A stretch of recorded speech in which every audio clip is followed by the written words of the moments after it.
Okay, let's go back. The 1980s. We're talking big hair, neon everything, and this silent war brewing for the absolute soul of pop music.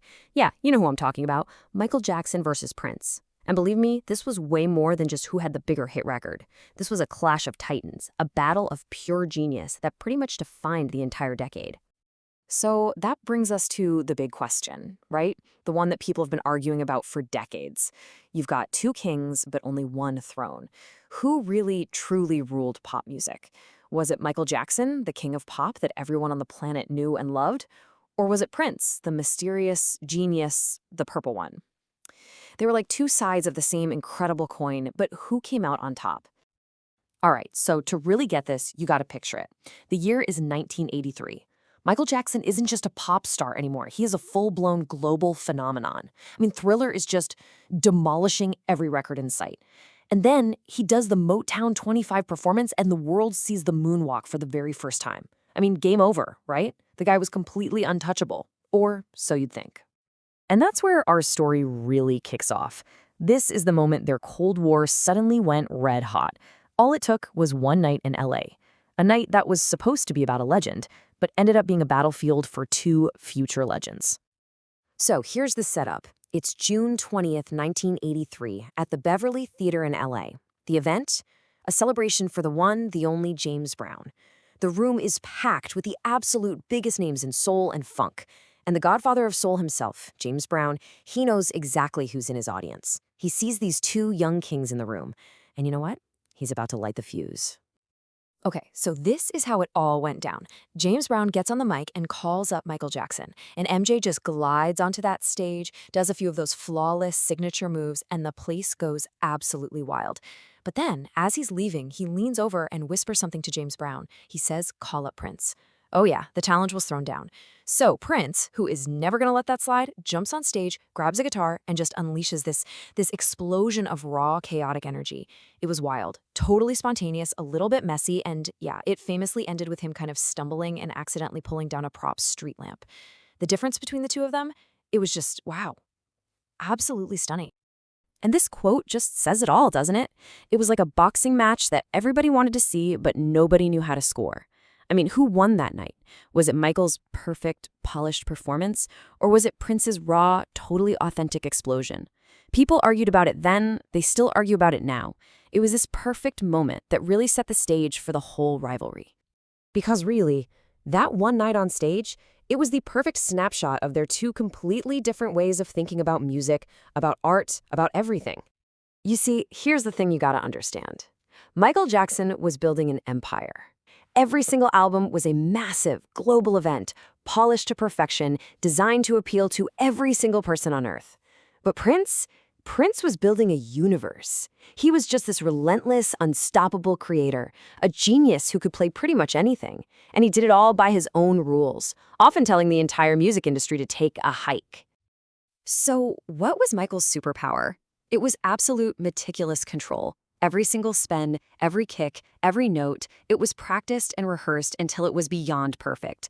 He's the guy who turned music videos into legit short films and concerts into these unbelievable stadium spectacles. He made pop music feel, well, important, like high art. And Prince, his superpower was totally different. It was radical, fearless freedom. The guy was a true prodigy. He didn't just play dozens of instruments, he wrote, produced, and arranged everything himself. Think about that. While Michael was assembling a dream team of the best producers and writers, Prince was the dream team. It wasn't about being perfectly polished, it was about pure, raw artistic vision. And, maybe most importantly, owning his own work. And this quote from Rolling Stone just hits the nail on the head. He can funk it up like Jimmy Nolan or scream like Eddie Van Halen.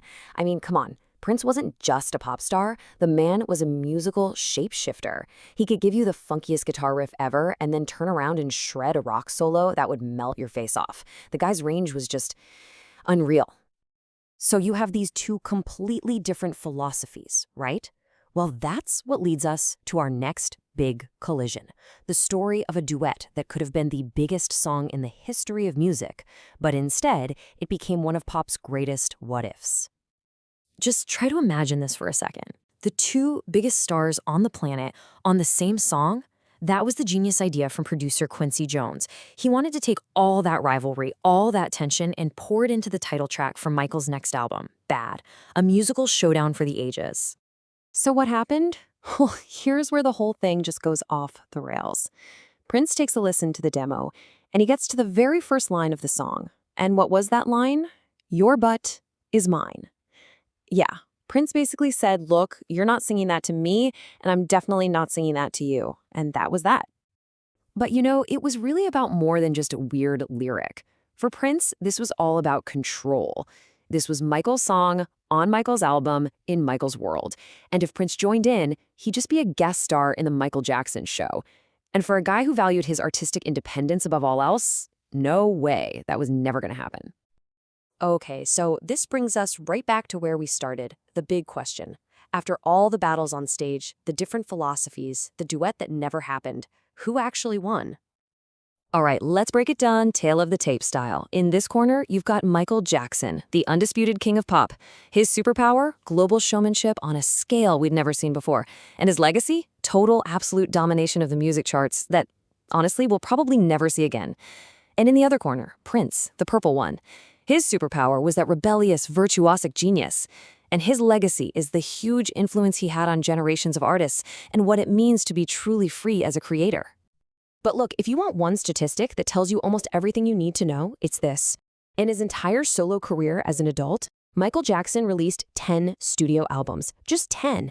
And every single one was a massive, perfectly crafted cultural event. Now hold on to that number, because in that exact same period of time, Prince released 24, more than double. That one number tells the whole story, doesn't it? Michael Jackson was an event you waited for. Prince was a creative force of nature, just a constant, unstoppable flood of music that you couldn't possibly contain. So now it's your turn. Who's your pick? The king of pop or the purple one? You gotta drop your verdict in the comments below. And hey, while you're down there, make sure you like and subscribe. Don't be like Prince and miss the party, because missing the party means missing the magic. When you really think about it, maybe asking who won is kind of the wrong question. This wasn't a fight where one person had to lose. It was more like a creative dialogue. Michael's absolute perfection pushed Prince, and Prince's fearless innovation definitely pushed Michael. The truth is, they made each other better. So, in the end, maybe we didn't just get one king. Maybe we got two. One who taught the entire planet how to dance, and another who taught a generation of artists what it means to be free. The debate is never, ever going to end. But the music, man, the music is eternal.